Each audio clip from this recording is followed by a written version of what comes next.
आज हमारे इंडिया में आपको हर जगह कास्ट देखने को मिल जाएंगे और यूँ कह लो कि आपको हर जगह जातिवाद ही मिलेगा या फिर अब यही संस्कृति ही बन चुकी है। उसी में कुछ लोग अपने कास्ट को लेकर के खुश होते हैं तो वहीं पे कुछ लोगों को उनके कास्ट को लेकर के चिढ़ाया और परेशान भी किया जाता है। उसी में से एक है ये चमार। आजकल लोग ना इस शब्द का प्रयोग दूसरे का अपमान करने के लिए करते हैं, बट क्या हो अगर मैं ये कहूँ कि चमार जैसा कोई कास्ट ही नहीं है। और जो आजकल के ये चमार हैं वो एक्चुअल में क्षत्रिय वंश से हुआ करते थे। अब जो लोग हिस्ट्री को थोड़ा भी अच्छे से जानते हैं उन्हें ये बहुत अच्छे से पता होगा कि प्राचीन काल में लोगों को उनके वर्ण के हिसाब से बुलाया जाता था।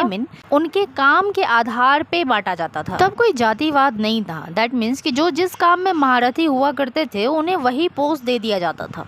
बट जैसे जैसे टाइम बढ़ा लोग उसे ही जाति में बदलने लगे और यही होते होते आज कास्ट सिस्टम बन गया। और कुछ इसी तरह ये चमार शब्द जो है वो एक कास्ट बन गया है आज के ज़माने में। 16वीं शताब्दी में पश्चिम बंगाल में चमरकार वंश का राज हुआ करता था। ये लोग सूर्यवंशी समुदाय से संबंध रखते थे और इसी वंश के गौतम बुद्ध भी थे, चंद्रगुप्त मौर्य भी थे और सम्राट अशोक भी थे। जब राजा चवर सेन अपने शासन में आए तब उन्होंने इस चमरकार वंश को काफी ऊंचाइयों पे पहुंचाया था। और हाँ, संत रविदास जी भी इसी वंश के थे। एक वक्त था जब चित्तौड़ के राजा राणा और उनकी वाइफ दोनों ही रविदास जी के बहुत बड़े भक्त थे। दैट मीन्स कि वो उन्हें बहुत ज्यादा ही मानते थे और इसी वजह से राजा ने संत रविदास जी को उनका राजगुरु बनने और महल में आकर के हमेशा के लिए रहने के लिए आग्रह किया। तो संत रविदास जी इस बात को मान गए और चित्तौड़गढ़ आकर के उन्होंने अपने राजगुरु के पद को संभाल लिया। और फिर धीरे धीरे उनके नाम के चर्चे ना हर जगह होने लगे। और सिर्फ इतना ही नहीं बल्कि एक बड़ी मात्रा में यानी बहुत बड़ी संख्या में जो लोग थे वो उन्हें अपना गुरु भी मानते थे।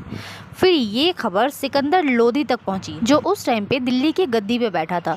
जब सिकंदर को रविदास जी का ये बात पता चला तो वो घबरा गया कि कहीं लोग इस्लाम के अपोजिट होकर रविदास जी को सुनना ना शुरू कर दें। उसके बाद सिकंदर लोधी ने अपना दिमाग लगाया और अपने सबसे खास आदमी को मुल्ला सदना फकीर को रविदास जी के पास भेजा और रविदास जी को इस्लाम धर्म कबूल करवाने के लिए कहा। उसके बाद जब सदना फकीर रविदास जी के पास पहुंचे तो रविदास जी ने एक शर्त रखी कि अगर सदना फकीर ने उन्हें शास्त्रार्थ में हरा दिया तो वो खुशी खुशी इस्लाम कबूल कर लेंगे। उसके बाद जब दोनों के बीच तर्क वितर्क शुरू हुआ तो सदना फकीर हार गए और उस तर्क वितर्क से इतने ज्यादा प्रभावित हो गए कि वो सदना फकीर जो थे वो खुद खुशी खुशी हिंदू धर्म को एक्सेप्ट कर लिया और अपना नाम सदना फकीर से चेंज करके रामदास रख लिया। और जब इसकी खबर सिकंदर लोधी को मिली तब वो गुस्से से आग बबूला हो गया और रविदास जी को कैद करवा लिया। उसके बाद कारागार में रविदास जी को चमड़े का काम करने के लिए सौंपा, यानी कि जूते चप्पल बनाने के लिए दिए, जो कि बहुत ही ज्यादा अपमानजनक बात थी। अब ये कैसे, तो देखो अंग्रेज भारत में नहीं आए थे उससे पहले चमड़े की चीज़ों का इस्तेमाल हमारे यहाँ यानी कि हमारे भारत में नहीं होता था। लोग इसे अपमान मानते थे और इसीलिए ये जब रविदास जी को जब चमड़े के जूते और चप्पलें बनाने का काम दिया गया तो उनके लिए क्या उस समय के समाज में हर किसी के लिए वो एक अपमानजनक बात थी। और जब ये खबर लोगों तक फैली कि रविदास जी को बंदी बना लिया गया है तब क्षत्रिय राजा और चमरकार वंश के लोगों ने मिलकर दिल्ली को चारों तरफ से घेर लिया। उसके बाद जब सिकंदर ने ये चीज देखा कि अब सब कुछ मेरे हाथ से निकल जाएगा तब सिकंदर ने रविदास जी को छोड़ दिया और उसके कुछ सालों के बाद ही रविदास जी की मृत्यु हो गई। उसके बाद सिकंदर लोधी जो है वो तो फिर से आजाद हो गया तो उसका अत्याचार चरम सीमा पे पहुंचा, इस हद तक कि वो सबको ही इस्लाम धर्म कबूल करने के लिए कहने लगा और उसके लिए वो प्रताड़ित करने लगा। जब क्षत्रिय और चमरकार वंश के लोगों ने इस बात से विद्रोह किया तो सिकंदर लोधी ने हजारों के तादाद में चमरकार वंशी को बंदी बनाया और उन्हें सेम काम दिया, यानी कि चमड़े का काम करने को दिया।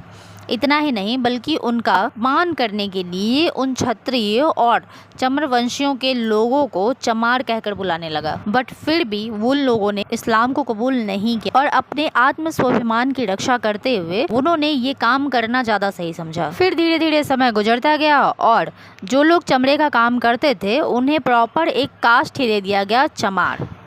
यही थी रियलिटी, और इसलिए मैंने स्टार्टिंग में कहा था कि जो चमार शब्द है या जो कास्ट है वो एक्चुअल में चमार कभी थे ही नहीं, चमार जैसा कोई कास्ट होता ही नहीं है। So that's end of the video. और अगर आप लोगों को वीडियो पसंद आई हो तो फटाफट से लाइक कर दो, और अगर थोड़ी भी इंटरेस्टिंग लगी हो तो अपने दोस्तों के साथ भी शेयर जरूर करना। मिलते हैं नेक्स्ट वीडियो में। Till then take care, bye bye.